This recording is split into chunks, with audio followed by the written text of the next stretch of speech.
Thanks for downloading a 3CR podcast. 3CR is an independent community radio station based in Melbourne, Australia. We need your financial support to keep going. Go to www.3cr.org.au for more information and to donate online.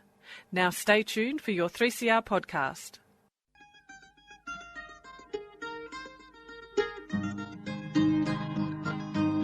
We're putting up new buildings, we're knocking down the old. We're working in the summer heat and in the winter cold. And the labour power we sell, me boys, for a hard-earned weekly pay produces mighty profits for the greedy MBA.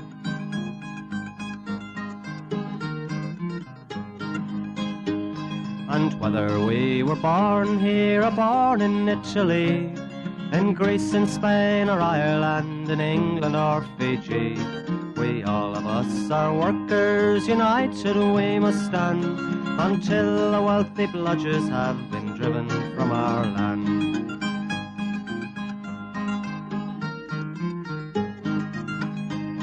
We faced deregistration, it backfired in the face. We're not fooled by arbitration, we won't stay in our place. We hit the bosses hard and fast to win and keep our gains, and break a couple of concrete pours to back our log of claims. So keep your powder dry and hold your head up high. It's class to class and face to face, our limit is the sky. We've got a fighting history and we never will be cowed. Our builders' labour is a name to make a man feel proud.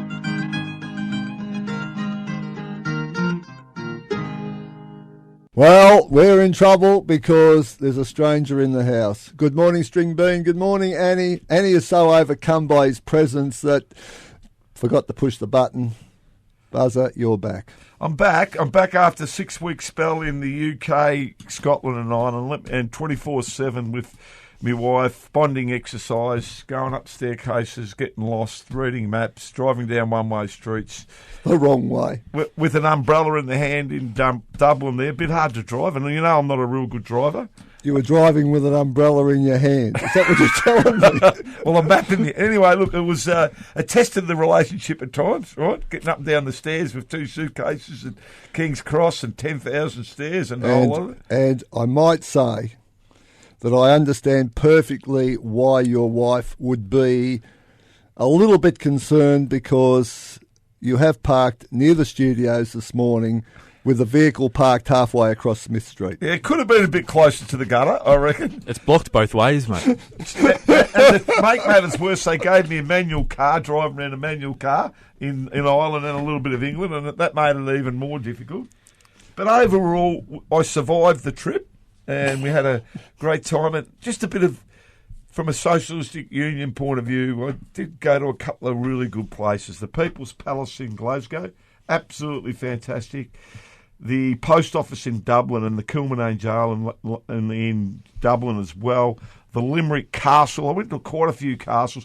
Let me tell you one thing that I did learn out of the whole exercise. I now know why Irish and Scottish are so resilient when they put up with what they put up with over 1,000 years over there. Don't want to hang too much on our English supporters out there, but let me just say that they haven't been treated that fairly, I don't reckon, over the generations. Right? Well, if you can survive the climate in the British Isles, well, you are resilient. I've got to tell you, I went up the top of that Isle of Skye and it was raining wet. Even that, what do they call it? The Cliffs of Moher in Ireland. Jeez, that was wet, cold, windy, but survived it all. And I did make a special presentation because on the last day I did manage to go to a famous spot in England where I found... In London, sorry, I'll get it right. Yes. Highgate Hill. Highgate Cemetery. Highgate Cemetery, where I found... Highgate Hill. And I got down the bottom of the hill, my wife said, we've got to do a tour of that because somebody famous is in there. Of course, it was Karl Marx's... and I did notice around Karl Marx's funeral spot there that it was his 200th birthday, right? And there was a few people gathered around, and this cemetery's a bit eerie. It's got all ivy all over the whole lot of it. And I got a couple of little books there and presented to me mate here. Yeah, yes, and much appreciated. Marxism. Yeah, well, it's worth reading the classics, I reckon. And he was a man that changed a lot of things in his time, didn't he? He analysed capitalism and told people what they needed to do. Unfortunately, some people took only bits of it. Hence, we now have the Chinese Communist Party Incorporated. But never mind, let's head on with the show. Yes, you're on the Concrete Gang, bright-eyed, bushy-tailed, and particularly feeling up after the big rally. Was a big rally, wasn't it? And I don't mind if some people exaggerated slightly and said it was 120,000, or the media said it was 100,000. I don't care. It was the best turnout for a very long time. In fact, I think since Work Choices, and the range of unions who participated was also a very positive sign. Very impressive. Good turnouts. NUW, AMWU, ETU. Who else did a good turnout? I've got to say a little group. They're not a big group, and that is the Independent Education Union, the Catholic schools teachers, actually did themselves a treat. They did very, very well in the circumstances. I mean, schools were not closed, but they did themselves a treat, and they got there, and they were union proud, and good on them. ASU had a decent presence. Yep. Yeah, there was quite a lot. It was great. But you don't just go on the flags. I mean, I'm not going to be critical. Some people had lots of flags, not many people. But there were other organisations who were there and who had big contingents and did themselves a treat. There was a whole group of TWU blokes up the back. Didn't have any flags, but they actually had TWU paraphernalia on, and good on them. There's a lot of those sorts of groups, and I think that really the ACTU, always a glass half empty, but the ACTU have taken a long time to get themselves up and running, but they are now, and we've got to keep the campaign going. And if we can start off even with 50,000, let alone 100,000, even 50,000 is a good start to a campaign. The fact that we have started off on a much higher level for the first big rally of a campaign like this is absolutely exceptional. Would it be fair to say that with Sally McManus and the ACTU, maybe in the past that we've been too closely connected to the ALP and the ACTU, and now that we might have just distanced herself a bit more and have a stronger ACTU position rather than be told or dictated a bit by the ALP? Well, historically, and us old folks tend to think in historical terms, the Labor Party was the creation of the trade union movement. Methinks that over the last 30 years at least, the tail has been wagging the dog. And it's about time the dog took back control of what goes on, because we are, I think, a lot more relevant to people than the people in the Labor Party have ever conceded. Politicians think they're everything, when basically, when it comes down to it, doesn't matter what stage of capitalism you're in, it comes down to how organised you are as to the standard of living that you have, the services that are provided to you by government and so on. It comes down to the trade union movement above all other things. And if there has ever been a greater demonstration of the need for trade unionism, all the shit that's gone on in the last, 10 years, when we got rid of Work Choices, we got a Labor government in, and we got the Fair Work Act, and it all turned to shit. And we still have problems. And we still have, unfortunately, industrial organisations who do dirty deals with employers, like in the retail industry, and people are, in fact, worse off now in so many ways compared to where they were going back to the 70s and the 60s and so on. Me pet hate, and I don't want to slag them too much, the old SDA over the years with the Coles and the Woolworths of the world. Too many rotten deals done there. They were showing up the rally singing Solidarity Forever. Were they there? Yeah, they were. Were they? They were. But most other times they're worried though. about. They used to be. The number one position used to be about anti-gay marriage, and I'm thinking, surely they'd be looking after their members' interests first, wouldn't they? Given they're the biggest union in the country, and they're probably a pretty small contingent, really. yeah, anyway, they're not a real union, whatever. Righto. Well, we will be positive about this. At least they fronted up, and let's hope that they have learnt from their past mistakes. The SDA leadership and the leaderships of all unions need to get out there and give their rank and file some leadership. And that was, to my mind, the highlight of the rally this week, that people were there, they were given leadership, and we will build the campaign. I love that the groundwork was done before all this, that we know exactly what we're fighting for. There's a manifesto. That won't go away once the election's out of the way. So we do need to change the government, obviously, but then people will be measuring up, well, what were we asking for? And does it get delivered? And if it doesn't, then the ACTU is going to be held to account too, because they've put it all on the table. We know what we're fighting for: penalty rates, get rid of the ABCC, bump up the minimum wage, allow unions to do their job. You know, all that stuff is it's all there in detail, so it's got to be delivered. I think one of the other strong things that we're really on a winner with at the moment is this Royal Commission into the banks and AMP and the scandalous behaviour and the actual embarrassment of the Liberal government to come out and support all those mobs in front of industry super. And give them company tax cuts. Yeah, and now giving the banks actual taxation cuts after some of their behaviour in ripping people off over the last 10 years. It's a disgrace. Might help compensate for all the fines they're going to have to pay as people seek their prosecution, and also class actions against the banks. I'm sure they'll just add it to the fees. More ATM fees. But no, it was fantastic to see, and ACTU is also reporting membership coming through. So they've got a call centre where they take general calls for joining the union, and they're saying they're getting more than ever. And that is spreading across industries, including ourselves. Yes, it should be noted that our membership was 27,000 in the last half year, where things were just a little bit slow. Already more than 22,000 renewed by the end of April, and we're going gangbusters, and we will, as the amount of work in both public and private projects picks up, we will be going gangbusters. And I've got to say, the state government has made commitments, even the federal government's made commitments to infrastructure. But while that might create a lot of work, there's also going to be a lot of problems with some of these parties that are involved in tendering this work. CPB, John Hollands and so on, all trying to do shit deals and cut unions out.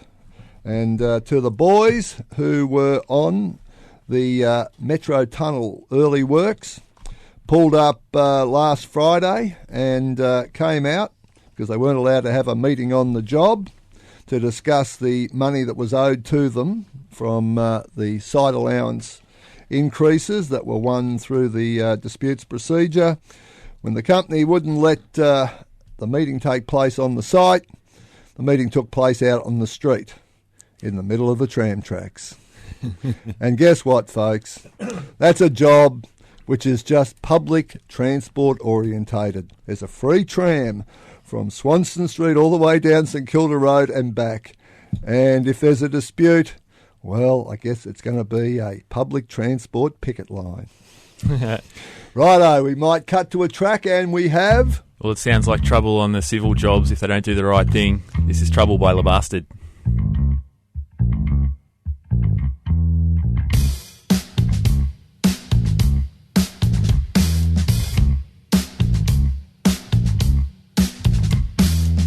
If I can make trouble, boy, you better well explain. Told me there's a way that I'm expected to behave. Think that I'm gonna settle down so nothing's out of place. Rather raise some hell to see that look upon your face. If I can make trouble, why should I make anything at all? If I can make trouble, why would I make anything at all?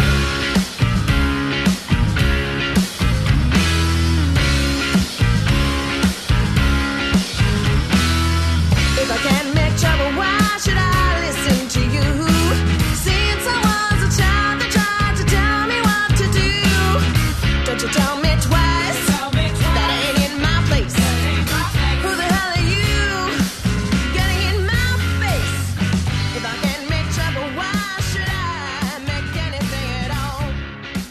There it was. La Bastard, Trouble. And that will be the infrastructure organisers' theme song. Judging by the fact that their civil crew were leading up the rally the other day, that was great to see, right behind the banner, all the CFMEU flags. Shout out to all the civil guys on Skyrail and the women. They were looking great up the front there. And we wouldn't have seen that a few years ago, would we? All the civil CFMEU members up the front of the rally. That's right, and there's going to be lots more of them. Indeed. Now, we should also mention that tomorrow is an RDO. Finally. Right. Finally, Been a yes. little bit of time, but that's... Yes, we did in the current EBA negotiate a deal. Unfortunately, the deal did not include all of the calendars. We sought 5 calendars, so we were ahead of whatever was going to happen in 2016 with the introduction of the ABCC and all the rest of the things that the Turnbull government wanted to do. We tried to negotiate 5 calendars, so we went beyond the current agreement. And unfortunately, with Easter being the earliest it's ever been, it's actually in March this year, if you remember, and the fact that Anzac Day was in the middle of the week did create some problems, and we could not get agreement. But I'm quite sure that the calendars that follow for the rest of the period will be quite satisfactory. But anyway... We've got 2 or 3 more, so we know that's the case, right? Yes, we do indeed. We've got them all booked up. We put out a calendar. Lots of bosses didn't agree to it and put alternatives to their employees. But we won't go into that today. We might return to that in the future. 5 weeks, never again. But with the RDOs, guess what? As the gorilla pointed out last week, they all sookied up and they want people to work on Monday. Folks, come on. Get real. She's crying about that too, let me tell you. 5 weeks not enough. 5 weeks is not enough. And they've had a dry run, but you watch them now. They'll use the excuse of rain over the last part of this week to justify why they need to work on Monday. There was a bit last night, wasn't there? There was a bit last night. Sorry, last night. I'll say Friday night. Yeah. Well, Thursday night, Friday morning. Thursday night, Friday. Too late. Don't worry about it. Yeah. So anyway, if the boss is putting it on you to work tomorrow, the RDO, the answer is simple. I've waited this long. I ain't waiting no longer. And let the union office know if anyone is being brought in to do jobs on the RDO. We've all waited a long time and they've had more than their fair share.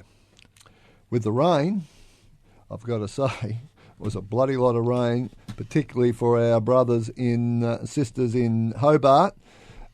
On Thursday night, they had 80 mil in 5 hours and there was flooding everywhere, which is pretty remarkable given that Hobart is a hilly town. But obviously the water must have rushed down Mount Wellington and engulfed half the city by the sounds of the news reports on Friday morning. Righto, you know what to do with rain? You don't work in it. Be like the chicken. Even the chicken gets out of the rain. Correct. I did notice the poor boys over in Edinburgh and Glasgow had to work in the rain. It was a bit harsh, 6 and 7 degrees working in the rain. So, you know, we've got it slightly better than that, but make sure we administer that on the jobs and make sure it happens. We've got to hang on to it because let's just be brutally frank. There's a lot of stuff in our agreements, in our award, which don't apply anywhere else in the world. We have always in this country and in this industry led, and we have got to hang on to that because too many people now are actually working for internationally owned companies who go, what? They not work in the rain? You are kidding me. And that is not acceptable. We've fought for this, we've won it, we've got to hang on to it. I think in Germany they just won a 28-hour week or something, didn't they? Yeah, but when it's raining, they've got to work. Work in the snow, work in the cold, work in the rain. Anyway, moving right along. Plenty more to fight for. You got to think about it. If the less hours you do, the more jobs there are. So. And let's just talk now about a matter that's come up in the ACT, and that is the fact that The operator of a Franna crane has now been charged with criminal offence under the ACT Crimes Act because he was operating a crane which was involved in an incident from which there was a fatality. I think they were lifting a generator or something. Yes, that's right. There's a crushing incident. Multiplex job? Yes, crushing incident, and the consequence is that the crane operator has now been charged with manslaughter under the Crimes Act, not the OHS Act. He is actually facing jail. Pretty much the same Crimes Act we have here in Victoria, but that hasn't really been used. Well, it hasn't been used at all, as far as I know, for a workplace incident. But it's certainly, and they under the OHS Act in the ACT, they've gone after the safety rep, the management, all the way up to the top of multiplex. For breaches of the OHS Act, but it's the operator who's got the criminal offence or criminal charges. And we talk about the possibility of losing your ticket a lot, but that's this is a big jump from there. This is a huge jump and unprecedented. Yeah, unprecedented. Even though the Crimes Act, which is the crime in Victoria, is the Crimes Act of 1958. Even when the Westgate Bridge collapsed and all those people were killed, there was a Royal Commission, but there was no recourse to the Crimes Act. In fact, there was no recourse to anything. Nobody was charged with anything. So let's just jump now to 2018, and we're in a situation where one particular legal area, the ACT, which is also partially run through the Commonwealth of Australia, is now looking for the first time to prosecute people under the Crimes Act. Now, I don't know what the circumstances of that crane operator was. I'm not exactly sure of what the circumstances were. There was certainly an incident, there was certainly a crushing, there was certainly a fatality. Who is responsible for what, I don't know, and I don't think that will even become clear till the OHS matters are finalised. But for the operator, who I understand was a casual, who had been brought in to drive a crane after hours, in the dark, facing up to criminal prosecution, methinks it's a little bit too enthusiastic on the part of the regulator up there. Well, they haven't been that quick with some of the employers over the years, and I've been involved in a few jobs. Weren't very quick with Grocon in Swanston Street either. No, and I've been involved in a few, unfortunately been involved in a few jobs where workers have been killed, and I'm not going to go into the exact details, but quite a few things have gone wrong in the sense of inductions, JSAs, risk assessments, traffic management plans, the whole lot of no management side of things ever been charged. So it sends a bit of a shockwave really through us all that this is the way it's going to go. Well, we just got to be aware that if you've got the pressure on you, it's at the moment it's going to be you that wears it. This is going to be the scapegoating because the laws aren't in place to get the employers. Now we're pushing for industrial manslaughter, and that's corporate industrial manslaughter laws. So that means that you've got to be a director, you've got to be in control of the site, the company itself, the lead contractor. They're the ones who are going to get the charges under this campaign. So when you hear about the industrial manslaughter campaign, get behind it because that really places the responsibility where it should be. The ones, the pressure comes from the top, and that's why most of these incidents happen.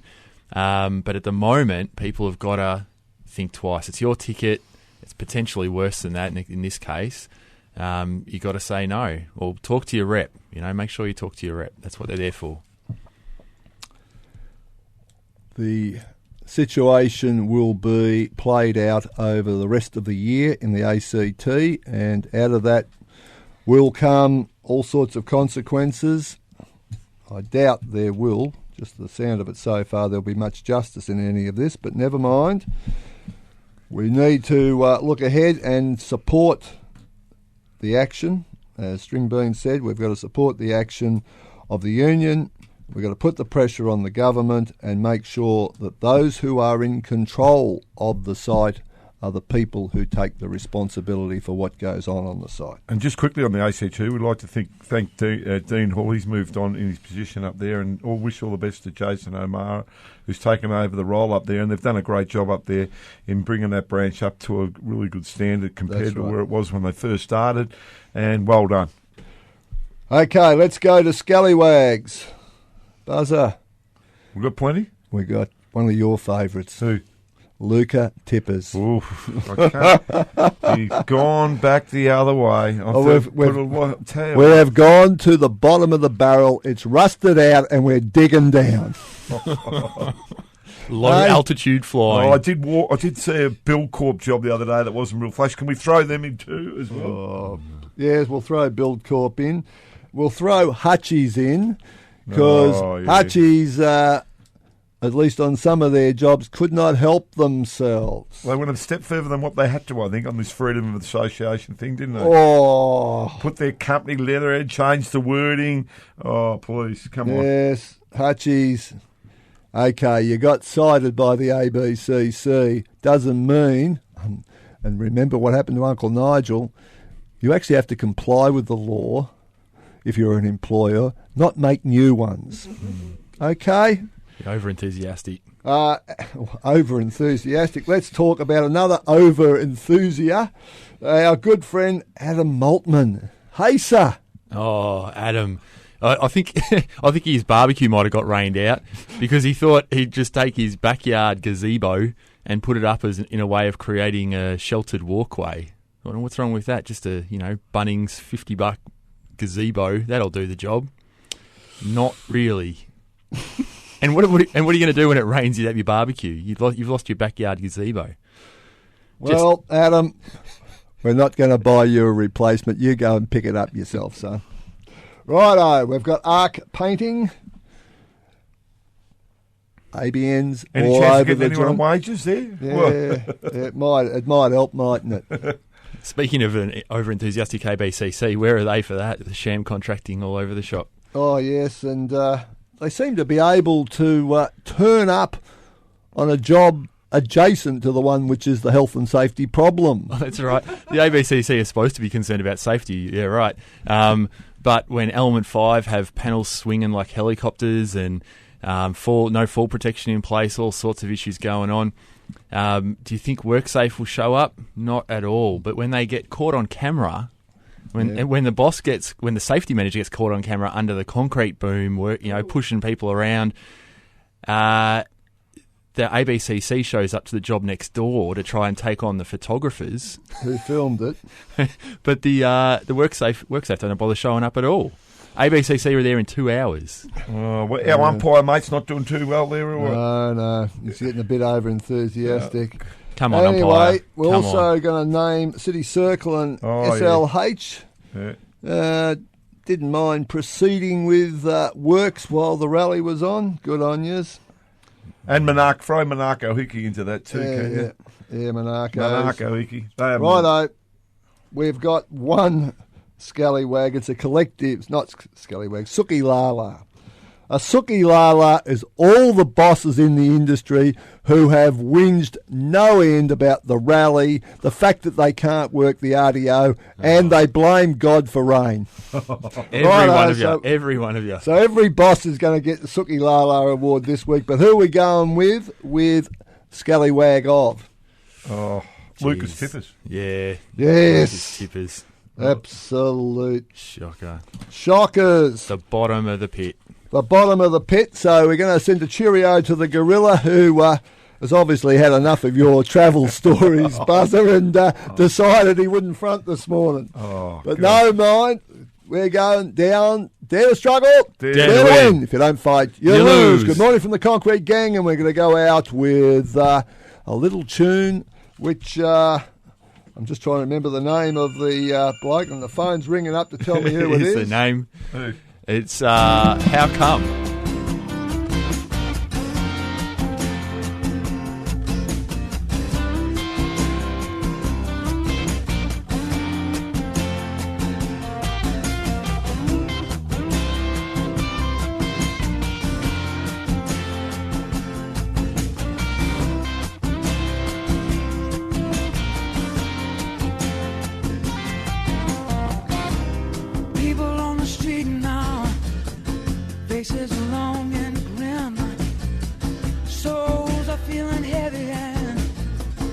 Faith is growing thin. Fears are getting stronger. Feel them on the rise.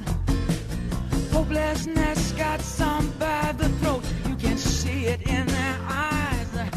I said, how come?